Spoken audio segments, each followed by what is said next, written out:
Hi. Today I'm going to share with you my testimony about how I learned how to speak up for God and to be able to share His word with other people. My name is Enoch Leffingwell, and with the Army of Youth, I love helping young people to learn how they can work for God, how they can find their calling, their unique gifts, and to find direction ultimately from the Lord and to live their true purpose in life.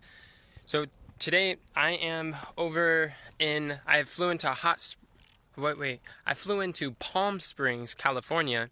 Yesterday I was over in San Francisco, and last night I had got invited to speak on health, and that was I had like a 5 minute notice, and then and I wasn't really planning on speaking. I wasn't really prepared. I thought I was just going to a meeting and someone was going to invite all these people and I was just going to sit and listen and enjoy the health lecture.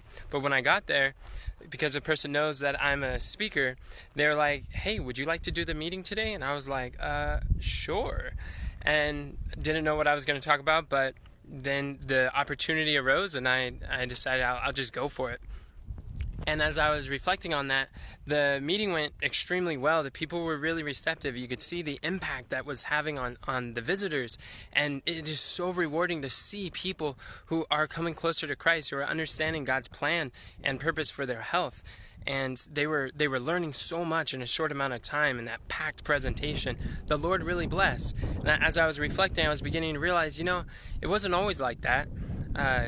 I wasn't always able to just give a presentation with a moment's notice. And I started to think, what was my journey on how I did that? Because my background, I come from a gaming computer background. I was in high school, I was very shy, I'm naturally introverted. And I would always be the one who would just be hiding in a crowd. I would not want to be seen or noticed. I would avoid whatever speeches that I can in school. And I played lots of video games, so my social skills wasn't very strong. Being able to communicate wasn't really my thing. And I even had a speech impediment. I stuttered a lot when I was in middle school, and it really affected the way that I thought about myself and being able to share. But when I was 16, I hit rock bottom. And it was just, it was the lowest I've ever been. And I was just like, when was I the happiest? And I realized it was when I was on fire for Christ. I'm like, what? You mean tell me I had the most peace and the most joy and the most happiness when I was on fire for Christ? And as I was realizing that, I was seeing it's like, wow, I want that. And I desired to have a relationship with God, and I started coming closer to Him. And I was realizing that the video games in my life were crowding out my opportunity to spend time with God and to know more about His plan and His purpose and studying His Word. So I started studying the Bible more. I figured, well, if I'm going to be a Christian, might as well study the Bible. And the more I studied, the better my life got. The more I learned, it's like I had this unquenchable thirst because I just couldn't get enough. And it just made me want to learn more. But there got to a point where I was sitting on the couch, I was listening to a sermon on evangelism, and I realized, Enoch, you're sinning by studying too much and not sharing in proportion with what you're learning. And I was like, oh no. I'm like, Lord, what do you want me to do? It's like I don't have any skills. I don't have any, I can't speak to people. I don't have very many friends. I have nothing to offer you. I have no talents that would prepare me to be able to share your word with other people. And I just prayed, and I knelt on the floor in my living room, and I was so convicted with this burden that what has been transforming my life so much and changing me, other people need to hear this. Other people need to have an opportunity to learn this life-changing message that I've been studying and learning from the Word of God, even the plan of salvation. And as I was praying, I was saying, Lord, I have nothing to offer you except for my heart. And I don't know why you're asking for that. It's so wicked, so evil. But Lord, I give you my heart, and I give you permission to work in my life. And I don't know how I'm going to be able to do this for you, but I'm willing to be made willing. I'm willing for you to teach me. And I surrendered my heart to God, and I said, I'm willing to work for you. I don't know how. I've got nothing to offer. I don't know where to start, where to go, but I'm willing. And if you teach me how, I will speak for you. I will share your word with other people. And the Lord, at that day, I was concerned, but I was convicted, and I followed on with that conviction. And as time continued, eventually my pastor of the church, he called me, and he was saying, "Hey, would you like to preach a sermon at church today? I mean, not at this date." And I was like, "Oh, sure, yeah." And I didn't know what I was going to say. I was so concerned. I was like, well, what if the people don't, what do I have to share? It's like, what if the people don't like what I say? Or what if I don't say it the right way? I'm going to stutter. I'm not used to speaking in front of people. And I got really nervous. And I'm like, what if I forget what I'm going to say? If I make a fool of myself? I don't know. And all these insecurities and these thoughts were going through my mind. And as I was thinking about it, and then but anyways, I ended up going forward, and as what I ended up doing was, it's so embarrassing. I didn't know how to put together a sermon, so I ended up like taking a sermon from someone who I really liked, and I just transcribed it word for word, and I mean word for word. This sermon was called it was called The Blueprint by Ivor Myers. It's a good sermon if you want to check it out. You can look it up on YouTube. But I took that and I transcribed the whole thing, stayed up all night trying to memorize the sermon, literally memorizing word for word.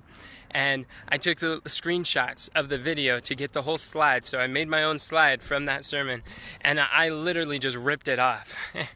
And it was so embarrassing. So when it was time for me to actually share, I don't tell this story to people. So if you're watching this, like, be grateful, because you're one of the very few who have heard this story. And as I was sharing, so then it was my day. I stayed up all night because I was stressed and anxious and worried. But then it was time for me to share. And that morning, I went up there, and I'm like, I packed the place. I had called up friends, family, coworkers, different students and friends, everyone. And I was just like, hey, I'm going to be preaching at my church. If you'd like to come, I'd love to invite you. And they're like, what, you? It's like, and I tell everybody, I'm like, I became a Christian. I got invited to speak at my church. I want you to be there. And they're like, I'll be there. And so the place was packed.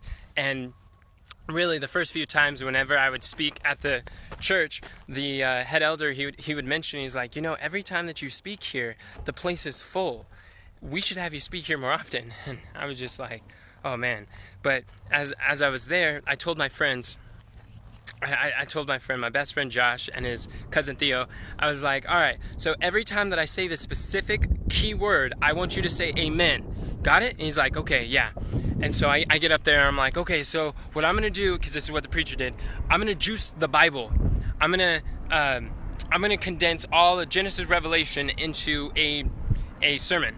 And I end up speaking for like 2.5 hours. I was trying to speak for like an hour and 40 minutes, which is how long the video was, but I went on and on, and I was like flipping a pen with my hand. It was so awkward and confusing. I was looking at this printed script that I had actually printed together. Pardon the background, I'm over here recording, and there's a truck that just went by, and there's a dump truck in front of me. You can't see it, but he'll go away here soon. But I was like flipping this pen. I was so nervous. My knees were just shaking together. I was just like, I couldn't stand still. And I was standing up front of this, it was, the dump truck is he's going the other direction now. But I was standing in front of a acrylic pulpit, so you could just see my knees just shaking, and I would lose my place in my notes, so I'd be like making these weird noises in the microphone, like,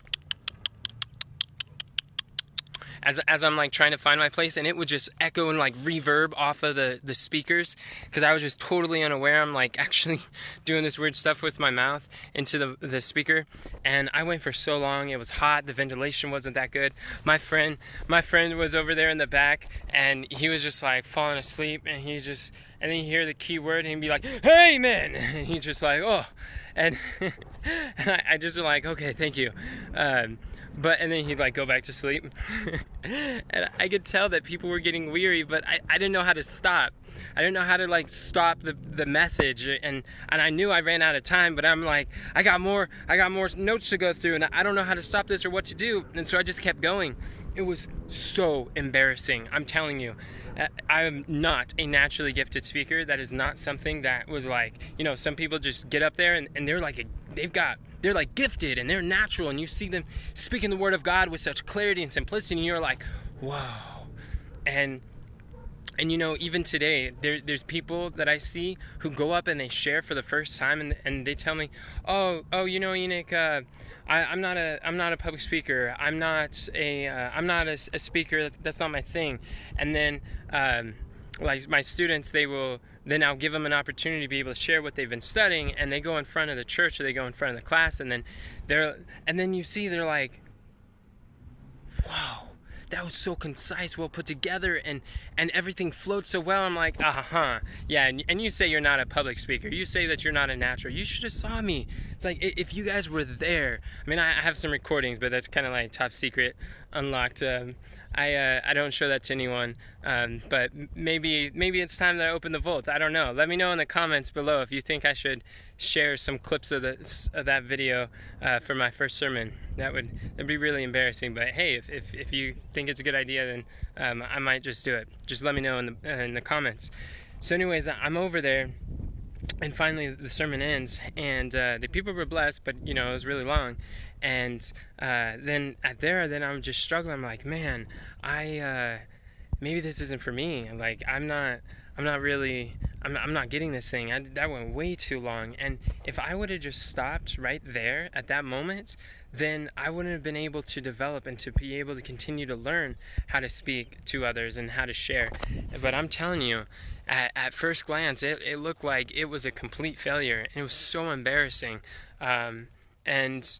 So, but I kept going, because I knew that the Lord had called me, and He had a mission. He had a purpose. I didn't know His plan. I didn't know how it was going to work out, but I just knew that I wanted to work for God. I didn't know how I was going to work for God, but I just persevered. And so our church was putting together this camp meeting, and there was going to be about like, there's going to be several people who are flying over from different states, and they're going to attend. And I got invited to speak at the camp meeting. And I was like, okay. So it was either an hour or an hour and a half slot. And I was just thinking, well, I don't want to make the same mistake. So as I'm putting together this presentation, I'm like studying, and by this time the pastor had sat down with me and was like, okay, this is what you do. You have the introduction, you have the body, you have the conclusion, the appeal. So this is kind of the basic outline. As long as you fill that in, you should be good. And I'm like, okay. It's like, all right, I got this. I'm gonna put together my own sermon, and I don't recommend just quoting verbatim other people's sermons. But I was young, and I didn't know what I was doing. I was probably like 16 or 17 at the time. And it was right after my birthday. It was actually in June. And but then this camp meeting was in August, so it's like 2 months later, and I have this opportunity to speak. And again, I'm like staying up all night, and I'm just kind of stressing over this. I'm like, oh, there's gonna be a bunch of people there, like in front of your church family who love you, who are so supportive, and like they're like family. Like, that's one thing. But now at this camp meeting where people are coming in from all different states, and people who you don't even know, and they're going to be a little less forgiving. And now I'm just thinking, I'm like, man, I'm going to be sharing in front of them. What am I going to do? So I decided to talk about the law of God, the law and the gospel, and how this relates, what the connection is. And I remember studying, and I was just thinking, it's like, okay, I'm going to put these verses together and these verses. And I was excited. I'm like, yeah, this is good. And then I was concerned. I'm like, well, I've got so much material. There are so many verses here. I'm going too in detail. This is too much. I'm going to go way over an hour. And so I was like, okay, I'm going to stop. I didn't want to do the same thing that I did last time. And then it's my turn to share. And I'm up there. And as I'm sharing, I've got like this, I didn't bring a Bible, so I had like this little pocket, this white pocket Bible, and it had like a Freemason symbol on it, Order of the Eastern Star, which I didn't know was Freemason at the time until someone pointed it out. But I was up there like preaching with this little pocket Bible, and as I'm sharing, I had these slides too, and when I got up there, I thought it was gonna be so long, and you know what happened? It was 29 minutes. I ended, and I was so nervous. I just talked so fast. I went through my slides, and I was just over everything. And then as I got to the end of the slides, I was at the end of it, and I had nothing else to share. I didn't know how to continue after that. And I'm just like, okay, well, let's pray. And so I prayed, and I got off, and I had like a half an hour to an hour left of my slot, and I didn't even use it. And I'm just like, oh, it's like, now it's first it's too long, then it's too short. It's like, what do I do? And then so that was the second time that I shared, and the people were they were friendly. They weren't too rough on me or anything like that. But did I quit? No, I kept going. And as I continued to share, I started to get on the speaking schedule where I spoke once a month at a church that was 2 hours away. So I would drive 2 hours each month to go speak at this other church, and then I would speak once a month at my local church. And then sometimes in between, I would take the videos, I would record them, and I put them up on YouTube. Then people would see those sermons, and they invite me to go do a week of prayer over in California. I did a tour throughout there when I was 19, and I spoke at maybe like 7, 10, 12 different churches. And then I started to develop. I started to get better and better. And as I consistently started to speak, it eventually got easier. It eventually got better. And but I'm telling you, I wasn't a natural speaker. And fast forward a little bit, now I've given over 1,000 Bible studies and probably preached well over like 400 sermons. And in this opportunity, I've learned how to improve over time, and getting feedback has been so helpful. And just like 2 weeks ago at church, I remember I woke up in the morning, I was stretching, I'm like, yeah, this is good, I'm looking forward to go to church, I was excited, and then I get this phone call. I'm like, who's calling me so early on morning? And then it's a pastor. I'm like, oh, okay. So I answered the phone, I was like, hello? He's like, hey, Enoch, I'm not feeling very good today. Is there any way that you'd be able to preach at church this morning? And I know it's short notice. And I was like, oh, well, yeah, as long as I've got about a 5-minute notice, this should be okay. And he's like, oh, thank you so much. But again, it wasn't always like that. And so that Sabbath, I was able to share.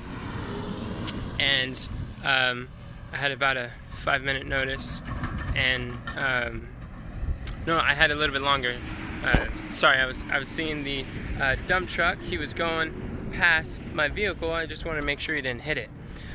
He's going down this little dirt road out in the desert. So anyways, so I was able to share, and the people were really blessed, and they couldn't tell that I didn't know what I was going to speak about, or didn't even know that I was going to be speaking that morning. But the Lord bless, and He gives you the words to say, and you can claim the promise that in that moment, take no thought what you're going to say, because God will give you the words to say. And when I say this, I have to consider my own self, because I'm telling you, even now as I'm speaking here, that though I have spoken at hundreds of different churches and camp meetings and prayer meetings and different events, I'm still uncomfortable speaking to this camera. But I realize that in order to reach more people and share the gospel with others, I need to get comfortable with speaking to this right here. And so I'm going to practice, and I have a goal to publish more consistently and to share with more people. But I encourage you, if you're called to work for God, even if you don't understand exactly how it's all going to work out, just do it.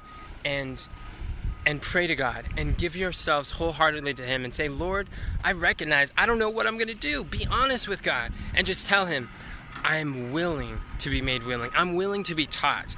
If you teach me, I will go where you have me to go. As Isaiah said, here am I, Lord, send me. And as you pray that, God will answer your prayer. He'll open up doors that you've never seen. He will show you things that will take you places and introduce you to people that will change your destiny forever. But it all starts with a decision. It all starts with one decision: to surrender yourselves to God and allow Him to work in your life, to be able to share with other people what God has shared with you. So I encourage you, friends, if not now, when? Decide today to make the decision to use what you can for the Lord. And I encourage you, it's going to be one of the best decisions that you've ever made in your life. So let me know in the comments, what is holding you back today? What insecurities do you feel that might have hindered you, or might be hindering you from using your voice, speaking up for God? I encourage you to share this video. If you thought this was a blessing, if you could relate at all through my experience, then share this with other people, click like, and I look forward to reading your comments. I read every single one of these comments. So let me know, and look forward to recording more of these in the future. All right, have a great day. God bless.